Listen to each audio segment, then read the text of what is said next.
Salut à tous. Alors sur Facebook, moi j'étais en fait sur les véhicules pour voir un petit peu ce que ça pouvait donner et c'est très intéressant donc le retour donc de ce monsieur. Je te laisserai lire la partie.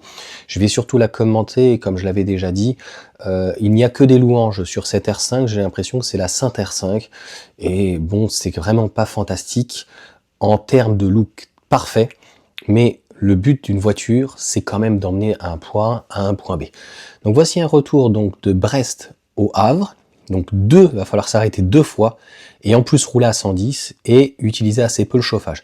Je tiens à rappeler que c'est quand même extrêmement dangereux donc d'utiliser un véhicule en plein hiver. Nous sommes en plus à Brest, donc je suppose qu'il pleuvait et il y a énormément d'humidité. Donc rouler dans un véhicule où il y a de l'humidité, en fait on n'a aucune visibilité, c'est vraiment pas terrible. Une expérience globale positive, donc nous sommes dans un véhicule à 40 000 euros, pardon, 35 000 euros, et on ne peut pas mettre de climatisation parce qu'il faut qu'on réduise sa consommation, et en plus on doit rouler à 110, donc en dessous de la vitesse légale. Encore une fois, tu fais ce que tu veux, mais tu vas voir quand même, il y a des points de malhonnêteté. Expérience globale positive, sans recharge d'optimisation donc maximale, recharge sans souci, il regrette, il a demandé au véhicule de descendre jusqu'à 10%, il est arrivé à 26%. Et d'ailleurs, la recharge, donc la première, il fait du 25-75, donc à 50%, ce qui est assez nul, 20 minutes. Donc tu imagines un 10-80 ou un 10-90, c'est près de 30 minutes pour une petite batterie de 52 kWh, c'est encore une fois nul, je suis désolé. Donc, au niveau de la consommation, il en parle d'ailleurs donc juste en dessous, je te laisserai un 2 arrêts. Moi j'ai regardé Le Havre, donc Brest, c'est à peu près, donc comme il dit, 466-450 km, 2 arrêts, en plus à 110, donc en fait, si tu roules à 110 au lieu de 130, tu imagines bien que si, mettons, tu as 200 ou 300 km d'autoroute à 130, tu ne peux pas arriver au temps qui était indiqué. Obligatoirement, tu as une réduction de la vitesse. Donc, tu perds encore 10 à 20 minutes, mon coco. Donc, 20 minutes, plus 20 minutes, plus 20 minutes, ça fait 1 heure de plus. Là où, pour le coup, un thermique ne peut pas rivaliser et va dire que c'est possible, honnêtement, d'une traite. Les 5 heures, après, si tu veux, tu fais un petit arrêt, mais il y a des personnes qui ne veulent pas ou qui ne peuvent pas s'arrêter. Et c'est désastreux. Consommation moyenne, 19 kWh au 100 km, et je ne sais pas pourquoi, il parle de Tesla. Je pense que le monsieur n'en a jamais eu. Donc comparable à une Tesla à 130 km/h. Alors, oui et non. Moi, je vais parler donc d'une Tesla dans ces conditions, donc à 110, où, je sais pas, il a alterné la température. Moi, je suis à 17. Alors, je me permets de faire ce genre de choses quand je suis tout seul, quand je suis sur un petit trajet de 100 km et que j'ouvre un petit peu les vitres pour éviter donc d'avoir de l'humidité parce que nous rejetons obligatoirement de l'air, du CO2 et donc ça crée de l'humidité, ce qui fait qu'on perd en visibilité, même si moi, j'ai des caméras contrairement à la Renault.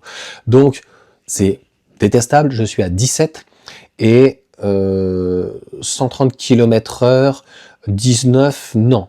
Je serais plus entre 20 et 22. Avec la climatisation, bien sûr. Par contre, si on prend une Model 3, c'est là où ça devient catastrophique, c'est-à-dire que dans ces conditions, à 110, il y a des personnes qui arrivent à se rapprocher des 10 kWh. Alors, pas tout à fait peut-être, mais entre 12 et 15 grand maximum. Donc, on voit bien que le véhicule, est-ce que c'est une bonne électrique? Oui.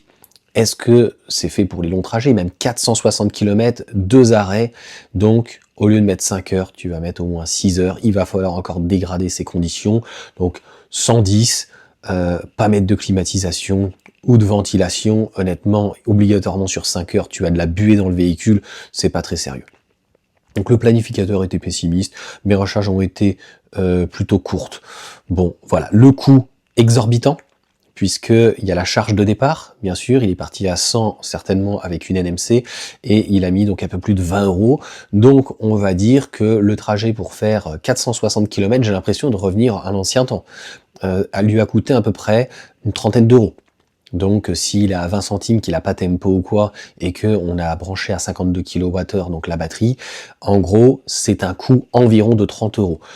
Un véhicule thermique aurait fait la même chose, surtout quand on dégrade donc ces conditions. Donc moi à 110 avec un véhicule mettons à l'éthanol, tu es environ à 9 litres, donc ça veut dire que tu es à peu près à 5 euros, 5 x 5, 25 euros. Donc quel est l'intérêt d'avoir un véhicule électrique si au final ça ne coûte pas moins cher qu'un véhicule thermique, s'il n'y a pas de one pedal, si le véhicule on est obligé de s'arrêter 2 fois notamment pour faire 460 km, donc 2 fois en plus 20 minutes, voilà, moi, c'est tout ce que, clairement, je ne souhaite pas. Et franchement, c'est triste. Et c'est d'ailleurs là où le Scénic, pour pratiquement le même prix, puisqu'il est à 40 000 € ou 42, il y a entre 2 et 4 000 €. C'est beaucoup d'argent, c'est à peu près 10 à 15% du prix, mais le Scénic fait en tout cas beaucoup mieux. Ça manque encore une fois de one pedal et on ne pourra pas comparer avec une Tesla, puisque une Tesla, un modèle 3, eh bien les 460 km, alors je te parlerai même pas d'une grande autonomie qui pourrait pratiquement les faire, hein, à 110 km/h. Et là, une grande autonomie, par exemple, à 44 000 €, donc 10 000 de plus qu'une A290, en tout cas là c'était une Renault 5, on est tout juste. Ça veut dire que tu fais un plein à même 20 centimes, comme je t'ai dit, donc du kilowattheure, 60 kWh donc de batterie, t'es à 12 €. Donc là c'est intéressant. Là tu es 2 fois moins cher pour un véhicule qui est, par rapport à un véhicule thermique, mieux, même qu'une boîte méca, même qu'une boîte auto. Donc voilà ce que j'en pense. Un véhicule très joli, magnifique, un look exceptionnel, mais est-ce que, encore une fois, c'est un bon véhicule électrique? Non. Alors, tu imagines, si tu fais 900 km, tu vas t'arrêter minimum 4 fois, et en plus il faudra que tu roules à 110, parce que si tu roules donc à 130, tu devras t'arrêter au moins 5, peut-être 6 fois. Donc c'est pas fait pour aller loin. Pour la ville, ça peut être bien. Tant qu'il y a du bonus, c'est très bien.